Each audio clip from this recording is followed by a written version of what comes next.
உறுப்பினர் வேலு அவர்கள்.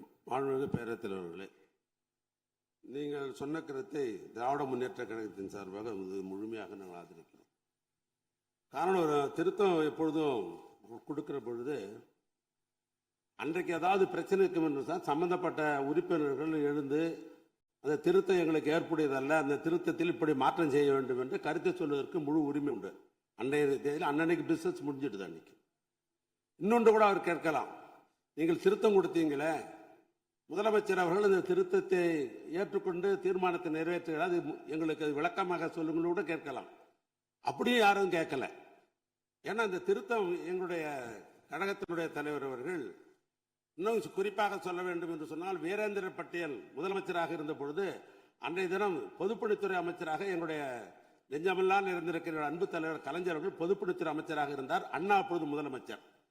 அன்றையிலிருந்து இந்த காவிரி பிரச்சனை அன்றையிலிருந்து இது தொடர்ந்து பல்வேறு வகையில பல சட்ட போராட்டங்கள்லாம் நடைபெற்று அதற்கு பின்னால் உயர் நீதிமன்றத்திற்கு போய் உச்ச நீதிமன்றத்திற்கு போய் அப்புறம் ட்ரிபுனல் வந்து இப்ப அத்தாரிட்டி இருக்கிறது. இதற்கு பெரிய நெடும் இதற்கு பல்வேறு வகையில சட்ட போராட்டம் நடத்தி இருக்கிறோம். இது முழுமையாக திராவிட முன்னேற்ற கழகத்துக்கு தெரியும். ஆனால் புதிதாக பொறுப்பேற்றிருக்கிற அரசாங்கம் இதில் வெற்றி பெற வேண்டும் என்று அவர்கள் கருதுகிறார்கள். எனவே நாமும் அதற்கு உறுதுணையாக இருக்க வேண்டும் என்று சொன்னால், இது தமிழக விவசாயிகளுடைய பிரச்சனை, காவிரி டெல்டா பிரச்சனை, இதில் அரசியலே கூடாது, இதில் முழுமையாக ஒத்துழைக்க வேண்டும் என்ற உணர்வோடு தான் இந்த பிரச்சனை வருகை என்ற உடனேயே வில்சன் மூத்த வழக்கறிஞர் அழைத்து டெல்லிக்கு அங்கே இருக்கிற சம்பந்தப்பட்ட வழக்கறிஞரிடத்தெல்லாம் இரவோடு இரவாக பேசி இதற்கு இப்படி திருத்தம் கொண்டு வந்தால்தான் இது முழுமை பெறும், பிற்காலத்திலே உரிமையாக அந்த மேகதாது அணையை கட்டுவதற்கு நிறுத்த முடியும் என்ற நிலை ஏற்பட்ட பிறகுதான் எங்களுடைய எதிர்க்கட்சி தலைவர் அவர்கள் இந்த திருத்தத்தை கொண்டு வந்தார்கள். முதலமைச்சர் அவர்களும் அதை படித்து பார்த்து பெருந்தன்மையோடு இதை இணைத்து ஒன்றாக போராடுவோம் என்ற நிலையில் தான் இன்றைக்கு அந்த தீர்மானத்தை நிறைவேற்றிருக்கிறார். அதற்காக திராவிட முன்னேற்ற கழகத்தின் சார்பாக அவருக்கு எங்களுடைய பாராட்டுதலையும் நன்றி அந்த நேரத்தில் தெரிவித்துக் கொள்கிறோம். அதில் ஒன்றும் மாற்று கருத்தும் இல்லை. 110 நாங்கள் எதுவும் சொல்லலை. தமிழ்நாட்டு முதலமைச்சர் அந்த இறந்த குடும்பங்களுக்கு 10 லட்சம் ரூபாய் கொடுக்கலாம் என்று ஒரு கருத்தை சொல்லியிருக்கிறார். அதை நீங்கள் ஏற்றுக்கொள்ள வேண்டும் என்று நான் கேட்டுக்கொள்ள விரும்புகிறேன். ஏற்கனவே ஒரு மானிட்டரிங் கமிட்டி இருக்கிறது லேபர் சைடில், விழிப்புணர்வு உருவாக்க வேண்டும் என்று அவரே ஒரு புள்ளிவரம் படித்தார். 27,000 தொழிலாளர்கள் ஈடுபடுகிறார் என்று இருக்கிறார் என்று சொன்னார்.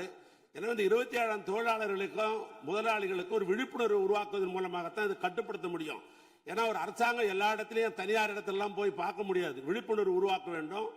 எங்களுடைய கழகத் தலைவர் சொன்னதை போல அந்த குடும்பங்களுக்கெல்லாம் 10 லட்சம் ரூபாய் பணமும் தர வேண்டும் என்று கேட்டுக்கொண்டு, நாங்க ஜீரோ அவரில் கேட்கல. நம்ம மீண்டும் பெரும் சொல்றேன், ஜீரோ இல்லை அவர் இல்லை என்று ஏற்கனவே நாம் அலுவலக முடிவு செய்து விட்டோம். அப்படி வரல. சில நேரங்களில் தமிழ்நாட்டில் நாம் எதிர்பாராத விபத்துகள் நடந்துவிடும். நம்ம யாருமே எதிர்பார்க்க மாட்டோம், ஆனால் நடந்துடும். அது அரசாங்கத்துக்கு கவனத்துக்கு கொண்டு வரணும். அது கவன ஈர்ப்பு தீர்மானம். நான் உங்ககிட்ட கொடுத்த விட கவன ஈர்ப்பு தீர்மானம் தான். அந்த கவன ஈர்ப்பு தீர்மானத்தில் அனுமதித்தான் கொஞ்சம் விவரமா சொல்லியிருப்போம். நான் அதனால தான் சொல்றேன், அது வேற ஒன்றும் அல்ல, குற்றச்சாட்டு அல்ல. நான் மீண்டும் சொல்லுகிறேன், குற்றச்சாட்டு அல்ல. அரசாங்கம் கவனத்துக்கு கொண்டு வருகிறோம். எங்களுடைய கழகத்தலைவர் கேட்டதை போல அந்த குடும்பத்திற்கு 10 லட்சம் ரூபாய் பணம் முதலமைச்சர் அவர்கள் தர வேண்டும். மீண்டும் சொல்லுகிறேன், எங்களுடைய தலைவர், எங்களுடைய சட்டமன்ற உறுப்பினர் அத்தனை பேரும் சார்பாக மாண்புமிகு முதலமைச்சர் இன்றைக்கு பிறந்த நாள் விழா, அவருக்கு எங்களுடைய திமுக சார்பாக முதல்ல நல்வாழ்த்துக்களை தெரிவித்துக்கிற அதே நேரத்தில் இந்த தொழிலாளர் குடும்பங்களுக்கெல்லாம் பாதிக்கப்பட்ட குடும்பங்களுக்கு ஒரு 5 லட்சம் ரூபாயும், இறந்த குடும்பங்களுக்கு 10 லட்சம் ரூபாய் பணமும் முதலமைச்சர் அறிவிக்க வேண்டும் என்று திராவிட முன்னேற்ற கழகத்தின் சார்பாக